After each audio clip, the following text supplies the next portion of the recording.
So I'm doing a vlog on the recovery from a multi-level cervical disc replacement. I'm in week 4 going on week 5. This is Saturday, and Monday would be week 5. I began a exercise program starting week 4, following basic programs where I was doing isometrics. Basically, I took a TheraBand or a Rogue fitness band, put around the squat rack J cups, and then gently pushed my head back, side, and front with an isometric movement. I didn't do any resisted movements of extension or lateral flexion. That's going to come this week. So it's just gently leaning back into the band and holding it and trying to just wake up the muscles. It actually felt really good to do so. As far as discomfort level goes, I have a bit of discomfort on my left side. Ironically, during this pre-surgery, everything was right. I had discomfort rate sitting on the base of my trap near my neck. Actually, when it was really bad, the skin would get itchy from the nerve being irritated. I've definitely had a lot of weakness in my right arm. I'm starting to realize it more and more now. As I'm working, just working and doing activities last weekend, I noted that I used to avoid for the last year putting a lot of load on my right arm because it would just fail. But I was coming home from the grocery store, and you load up as many bags as you can, and without even thinking, I put them all on my right arm. Usually I'll put up my left arm. So that was a good sign that I was subconsciously prior to this just trying to avoid using my right arm that was weak. And I'm already kind of coming back to realizing I could trust it again. I'm holding a tube in my hand. This is called Scaraway. It's a silicone base gel, and it has a roller ball on it, and you apply it to the scar of your neck. I've been doing it for the last week. Prior to that, I was using silicone pads. I felt that those are a little bit difficult to use. You're supposed to be able to reuse them. By day 2, this was the last week, by day 2 they look a little weird on your neck. This obviously gives direct exposure to your scar. People can see it, but it doesn't look as strange, I think, other than the fact you have a scar on your neck. Obviously, I think everybody's going to be a little bit concerned about the appearance of this scar. I know mine has gone through some phases where it would be more red than other days. I'm still dealing with a little bit of the cut open in the front. So I just place the silicone this and over, and I'm still putting a little bit of basin-tracing on the cut just to try to get it to heal properly. The only thing I can think of with that problem is if you wear collared shirts, it tends to get a little, it rubs up against it, so it can get the silicone on the shirt collar, or for me, the basin trace has been a bigger issue. So I've been wearing scrubs to work for what I do, just to avoid that. We're up to scapular strengthening this upcoming schedule. I've been doing some very basic scapular stuff, lateral raises where you're taking your arm away from your body and dropping it down, just trying to get the scapular muscle strong. Today I'm going to do some light but heavier than the lightest portion of work, and I'm going to do some shrug work today and see how that feels for the neck. I'm also going to start today doing some active strength exercises, moving in the range of motions as I have resistance, to see how that feels.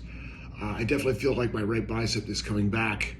One thing I did note prior to surgery, if I would raise my hand over my head, I couldn't. First of all, I think I talked about in the past where I couldn't reach and even touch the back of my head because the muscles were so tight in the periscapular region, the scapula wouldn't swing out. Well, that's gone, and I have pretty good range. But what I also notice is when I'm raising my arm up now, I can actually feel the muscle fully contracted in my deltoid. It's a really strange feeling when you try to contract the muscle as hard as you can and you push into it and it's mush, and that's the way my deltoid and my bicep were for a year.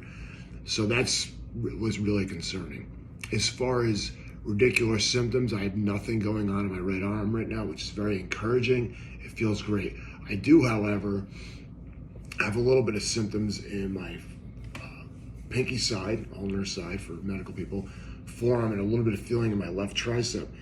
This is something that you have to be aware of. Most people who have the need for cervical surgery probably have multiple levels of issue prior to even going in for surgery. It's very rare that you're gonna have one disc be the only problem you're dealing with. And unfortunately, it seems to me as though whatever was going on with my lower cervical region, and I do have an MRI showing there were some herniations and bulges, might have got a little bit exacerbated by the surgical procedure. Remember, they have to jack up the two joints and remove the disc and place an artificial disc in, and that pressure might have been enough to irritate the disc below it further than already what it was.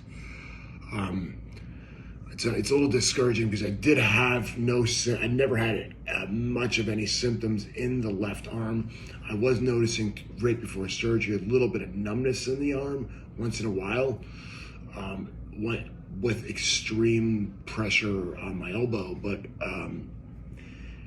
that was about it. So to see symptoms in the left arm is, again, a little bit discouraging. I'm hoping that'll settle down. It's certainly better. I'll deal with a little bit of weird sensation in the arm versus complete weakness in another arm. So it's a trade-off. It would have been nice to not have to deal with it at all.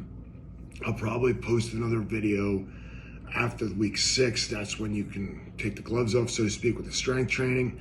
I'm slowly ramping up to that. I am doing some light lifting. I did start some light lifting this week, in my basic movements, my pressing, and very, very light overhead pressing. As far as pulling motions, according to most rehab protocols, those are totally fine, whether it's a row or a pull down, a pull up, or a lat pull down. The key, I think, to lifting at this point and going forward for the next several weeks when you start rolling into going heavier is just not using momentum, no swinging motions, and not really, firing all the muscles so hard that you're engaging your neck and face involved in the lift. If it's that heavy, it's too heavy for now. So I'm just doing some light stuff for now. I think I'm going to follow the protocol of normal lifts, starting at week 6, going into week 8, squat, bench press, front squat. I think my first start of ballistic lifting, which are the Olympic lifts, I call them ballistic lifts when I'm doing rehab with people, I'll begin at 3 months. Between week 8 and week 12, which would be the 3-month mark, I'm going to use kettlebells, slowly integrate those in for some of the movements, whether it's a kettlebell snatch, kettlebell clean, lighter weight, also just more challenging to the shoulder girdle, which should help with the rehab. And it'll take away that quick jolt on the shoulders for like a clean would do. Again, talking to my surgeon, he recommended that if I do jiu-jitsu again, I wait until at least 3 months. He said most athletes that they dealt with, obviously a larger population would be football players. The athletes that they dealt with football players had to wait 3 months before they could do contact. Jiu-jitsu being a pretty popular sport, not as popular as football. We were using that as our metric because I guess they don't have as many people that they kept track of that did jiu-jitsu versus football. So I'm hopefully going to try to get my cardio back a little bit in the next few weeks. I am going to start light jogging and building up to running over the next couple weeks. Getting into week 6, I want to hit the treadmill running so that I don't have a complete deconditioning of cardiovascular starting week 6 and starting from scratch.